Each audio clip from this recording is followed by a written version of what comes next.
What is up, everybody? I'm back with another video, man. Here into LeBron is working on his next super team by Jimmy High Roller. You know what I'm saying? Let's get into it. We are only 3 weeks into the NBA offseason, and already the league looks like a completely different place than it did just last season. So far this offseason, 85 players have either signed to a new team or were traded to a new team. 85. That's 19% of the entire league wearing a different jersey next season. And with all these big moves going Bro, I down, don't know what has been happening, but over like the last couple, I say like 5 or 6 years, bro, the NBA, like every all season is crazy. Like every all season, there's always like a super big trade. Like, um, we had the Kevin Durant to the Warriors. We had Kawhi to the Clippers. Kawhi to the Raptors. Paul George to the Thunder. Paul George to the Clippers. You know what I'm saying? Anthony Davis to the Lakers. Like, bro, it's always been a big trade every offseason for like the past 5 years. there will be a lot of changes in this upcoming season. The Bulls signed DeMar DeRozan and the GOAT himself, Alex Caruso, who will team up with his fellow former Laker, Lonzo Ball, which now officially makes Michael Jordan the second greatest Bulls player ever. After their most successful season in a decade, the Knicks had a great offseason so far, re-signing Julius Randle and Derrick Rose, trading for Kemba Walker, and signing Evan Fournier. The Knicks now look like one of the better teams in the Eastern Conference. Going forward, the playoffs should no longer be just a goal for the Knicks, but rather an expectation. On the other hand, it seems like the Blazers have gone in the opposite direction lately. For the last 2 seasons, Damian Lillard has Lillard, leave. Leave. Why are you still there? I don't get it. You know what I'm saying? You better pull you a KD and get you a ring. A ring. I don't care about staying loyal. I want a ring. A ring. been begging that Trailblazer ownership give him better tools to work with, so he doesn't have to score 40 a game just to give his team a chance in the playoffs.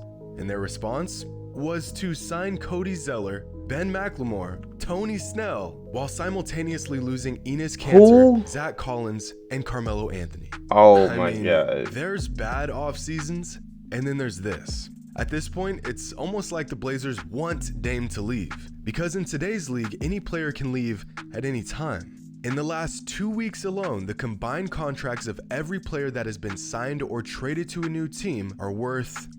Y'all ready for this number? Yeah, that's... Oh my God, oh my God, oh my God, oh my God, oh my God, oh my God, oh my God, oh my God, oh my God, oh my God, oh my God, oh my God. $1,697,000,000, which at face value just sounds like an astronomical number. But for reference, in the entire history of the WNBA, which has been around for 25 seasons, there have been a total of $271 million worth of player contracts, which means in just the last 3 weeks, NBA players who were signed or traded to new teams have agreed to over 6 times more money in contracts than every single WNBA player in the history of the... I am a I am a feminist. I do not agree with the WNBA getting paid way less than the NBA. I am truly offended by this. I am very much offended by this. Women power. All of these contracts were signed in just 20 days. All of these contracts were signed over the course of 25 years. But this number doesn't even include the contracts of players that re-signed with their current teams over the last 3 weeks. If we include those contracts, this insane number inflates all the way to $3,683,000,000, including Steph Curry's 4-year extension for $215 million. Jesus. Which means in just a 6-year stretch, Stephen Curry will have made more money than every single WNBA player ever combined. That is crazy. But Stephen Curry is the kind of player that you pay whatever you need to keep him around. Yeah. He demands that type of money, unlike many other players. Because for every good contract in the NBA, there's about a dozen bad ones. The Miami Heat just re-signed Duncan Robinson for $90 million, the largest contract of any undrafted free agent in NBA history. And I'm happy for the guy.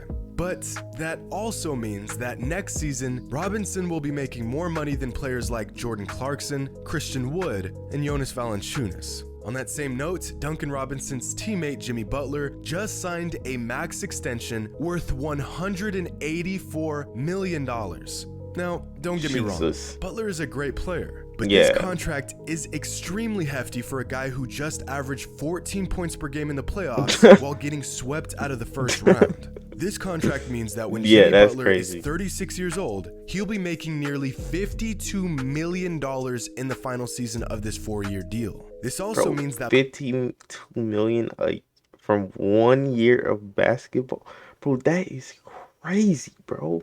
by next season, Jimmy Butler will be making more money than Joel Embiid, Nikola Jokic, Anthony Davis, and will be making just about as much as Giannis. Like I said, Butler is a great player who offers a lot more than just numbers on a box score. But to pay him like he's a generational talent doesn't seem like the best investment for a franchise looking to build on their young talent. But the big story that has unfolded over the last 2 weeks is the Los Angeles Lakers. There is a lot to unpack here. So where do we begin? Well, for starters, the Lakers are a completely different team than they were even 2 weeks ago. Of the 15 players currently on their roster, 8 of them were not on the team last season. These new players include Russell Westbrook, Trevor Ariza, Malik Monk, Kendrick Nunn, Dwight Howard, Wayne Ellington, Kent Bazemore, and Carmelo Anthony. In fact, this new Lakers squad is so new that the longest tenured player on the entire team is LeBron James, who's been on the Lakers for 3 seasons. That's crazy. And equally as shocking as the complete overhaul of their roster is the age of this roster. Now, the average age of an NBA player last season was 26 years old. The Oklahoma City Thunder have the youngest roster in the NBA with an average age of just 22.8 years old, which just makes me feel old and stupid and ancient. But the Lakers, on the other hand, have a roster made up of players with an average age of 31 and a half years old. Old heads. 31 and a half. Last season on the Wizards, Russell Westbrook had played more NBA seasons than anyone else on the entire roster. This upcoming season, there will be 7 players on the Lakers who have been in the NBA longer than Russ. Bro, Carmelo been in the league for he done played 18 seasons? That is, bro. Who is this? 17 seasons? Who is this? Who is this? Loyal Russell Westbrook fan, tired of buying new jerseys, relocating a whole family every year. Dog, this team is just old. And this got me thinking, is this Lakers squad the most accomplished group of NBA teammates ever? I mean, with all that age comes experience and accomplishments. So here's a breakdown of some of the major accolades and awards that the 2021-2022 Lakers roster has amassed, including some absolutely ridiculous totals like 55 All-Star appearances and 17 All-Defensive Team selections. If we compare these numbers to, let's say, the 2017-2018 Warriors, it's not even close. And that's because this isn't a fair comparison. At the time, the stars of the 2017-18 Warriors were all in their prime with a lot of years left to play and a lot of awards left to win. But the exact opposite can be said about this Lakers team. Most of the big names are past their primes. Their best days on the court long behind them. So instead of comparing them to the Warriors, let's try to find a more suitable comparison. What about last year's Nets team? Still, not even close. Okay, let's try the 2017-2018 Cavaliers, an experiment similar to this Lakers team that LeBron tried to pull off, recruiting old friends and big names of the past to try to win a ring. Still, nowhere close to the 2022 Lakers.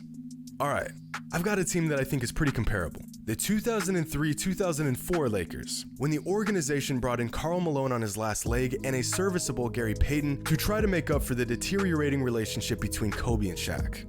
Wait, they had they had Carmelo and Gary. Whoa, I did not know that. I ain't not gonna lie, I did not know that. I mean, that's crazy. Well, we're getting closer, but still not there. Okay, let's try one last roster. One of the biggest failed experiments in recent NBA history that also took place within the Lakers organization.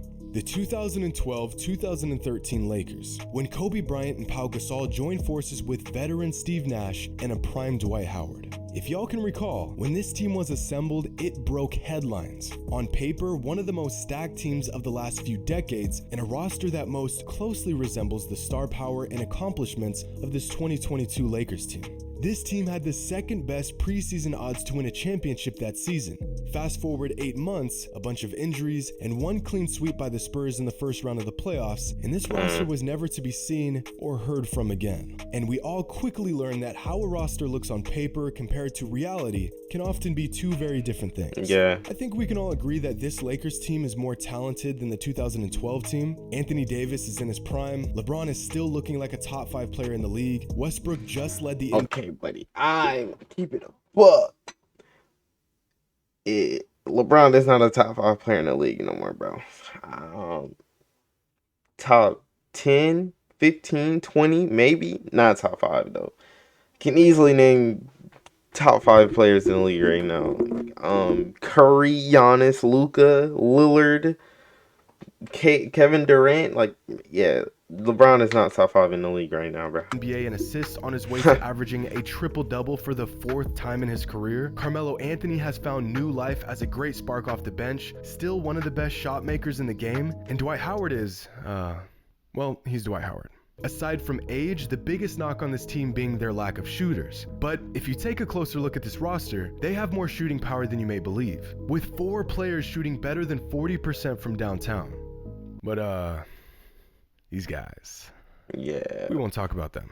But it seems like the biggest question about this newly assembled roster is whether they are a super team or not. And in my opinion, the obvious answer is yes, of course they are. Simply because they have 2 all-NBA caliber players and another all-star caliber player as well. I'm really not sure how you would make the argument that this isn't a super team, and it honestly has nothing to do with Melo signing or the addition of Dwight, but rather because we already know that AD and LeBron can win a title with an average supporting cast. So a championship level team adds an all-star and more depth. Well, you do the math. And just like every other super team ever Don't care the Nets to have a better team. assembled, there's really only 2 outcomes to this experiment. And I'm not even a Nets fan, but the Nets definitely still have a better team. Kyrie, Harden, and KD. They at least make it to the still got a finals better and team. meet expectations, or B, they completely fall apart before the playoffs even begin. This has been the fate of every single super team in existence, at least in regards to their first season together. There's really been no in between. Just take a look at the successful and attempted super teams in recent history. The 2018 Thunder was a bust. Oh my God. The 2018 Cavaliers, That was so bust. bad. The 2017 Warriors, championship. The 2015 Cavaliers, finals and then championship the next season. The 2012 Lakers was a bust. The 2010 Heat, a trip to the finals and then a championship the next season. The 2007 Celtics, championship. And the 2003 Lakers, bust. This is just the fate of super teams. And with the 2021-22 Lakers joining this list, it's only a matter of time before they meet their fate as champions or just another addition to the expanding list of super. But what I need in the playoffs, bro, I need Lakers and Nets in the finals, bro. I need those. You know what I'm saying? I need those teams that were a bust. Hope you all enjoyed, and as always, until next time. Well, yep, man, that's gonna be the end of this video, bro. You know what I'm saying? Like, comment, subscribe, and we out, bro.